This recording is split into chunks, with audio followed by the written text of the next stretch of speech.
Chapter 18, The Palace. "By gumdrops," whispered the big friendly giant. "Is this really it?" "There's the palace," Sophie whispered back. Not more than 100 yards away, through the tall trees in the garden, across the mown lawns and the tidy flower beds, the massive shape of the palace itself loomed through the darkness. It was made of whitish stone. The sheer size of it staggered the BFG. "But this place is having 100 bedrooms at least," he said. "Easily, I should think," Sophie whispered. "Then I is boggled," the BFG said. "How is I possibly finding the one where the queen is sleeping?" "Let's go a bit closer and have a look," Sophie whispered. The BFG glided forward among the trees. Suddenly he stopped dead. The great ear in which Sophie was sitting began to swivel around. "Hey!" Sophie whispered. "You're going to tip me out." "Shh!" the BFG whispered back. "I is hearing something." He stopped behind a clump of bushes. He waited. The ear was still swinging this way and that. Sophie had to hang on tight to the side of it to save herself from tumbling out. The BFG pointed through the gap in the bushes, and there, not more than 50 yards away, she saw a man padding softly across the lawn. He had a guard dog with him on a leash. The BFG stayed as still as stone. So did Sophie. The man and the dog walked on and disappeared into the darkness. "You was telling me they has no soldiers in the back garden," the BFG whispered. "He wasn't a soldier," Sophie whispered. "He was some sort of watchman. We'll have to be careful." "I is not too worried," the BFG said. "These waxy big ears of mine is picking up even the noise of a man breathing the other side of this garden." "How much longer before it begins to get light?" Sophie whispered. "Very short," the BFG said. "We must go, Pamel, for leather now." He glided forward through the vast garden, and once again Sophie noticed how he seemed to melt into the shadows wherever he went. His feet made no sound at all, even when he was walking on gravel. Suddenly, they were right up against the back wall of the great palace. The BFG's head was level with the upper windows, one flight up, and Sophie, sitting in his ear, had the same view.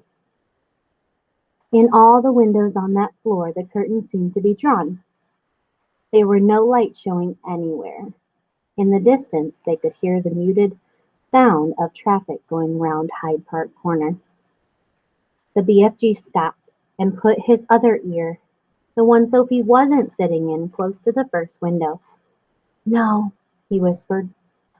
"What are you listening for?" "For breathing," the BFG whispered. "I is able to tell if it is a man human being or a lady by the breathing voice. We has a man in there, snortling a little bit too." He glided on, flattening his tall, thin, black cloaked body against the side of the building. He came to the next window. He listened. "No," he whispered. He moved on. "This room is empty," he whispered. He listened in at several more windows, but at each one he shook his head and moved on. When he came to the window in the very center of the palace, he listened but did not move. "Ho, ho," he whispered. "We has a lady sleeping in there." Sophie felt a little quiver running down her spine. "But who?" she whispered back. The BFG put a finger to his lips for silence. He reached up through the open window and parted the curtains ever so slightly. The orange glow from the night sky over London crept into the room and cast a glimmer of light onto its walls. It was a large room, a lovely room. A rich carpet, gilded chairs, a dressing table, a bed, and on the pillow of the bed lay the head of a sleeping woman. Sophie suddenly found herself looking at a face she had seen on stamps and coins and in the newspapers all of her life. For a few seconds, she was speechless. "Is that her?" the BFG whispered. "Yes," Sophie whispered back. The BFG wasted no time. First, and very carefully, he started to raise the lower half of the large window. The BFG was an expert on windows. He had opened thousands of them over the years to blow his dream into children's bedrooms. Some windows got stuck, some were wobbly, some creaked. He was pleased to find that the Queen's window slid upward like silk. He pushed up the lower half as far as it would go, so as to leave a place on the sill for Sophie to sit. Next, he closed the crack in the curtains. Then, with finger and thumb, he lifted Sophie out of his ear and placed her on the window ledge with her legs dangling just inside the room, but behind the curtains. "Now you don't go tip-toppling backwards," the BFG whispered. "You must always be holding on tight with both hands to the inside of the windowsill." Sophie did as he said. It was summertime in London, and the night was not cold, but don't forget that Sophie was wearing only her thin nightie. She would have given anything for a dressing gown, not just to keep her warm, but to hide the whiteness of her nightie from watchful eyes in the garden below. The BFG was taking the glass jar from the pocket of his cloak. He unscrewed the lid. Now, very cautiously, he poured the precious dream into the wide end of his trumpet. He steered the trumpet through the curtains, far into the room, aiming it at the place where he knew the bed to be. He took a deep breath. He puffed out his cheeks and poof, he blew.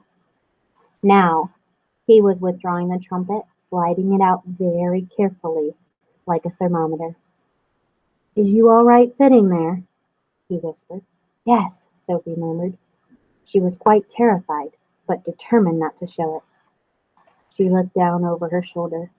The ground seemed miles away. It was a nasty drop. "How long will the dream take to work?" Sophie whispered. "Some takes an hour," the BFG whispered back. "Some is quicker, some is slower still. But it is sure to find her in the end." Sophie said nothing. "I is going off to wait in the garden," the BFG whispered. "When you is wanting me, just call out my name and I is coming very quick." "Will you hear me?" Sophie whispered. "You is forgetting these," the BFG whispered, smiling and pointing to his great ears. "Goodbye," Sophie whispered. Suddenly, unexpectedly, the BFG leaned forward, and kissed her gently on the cheek. Sophie felt like crying. When she turned to look at him, he was already gone. He had simply melted away into the dark garden.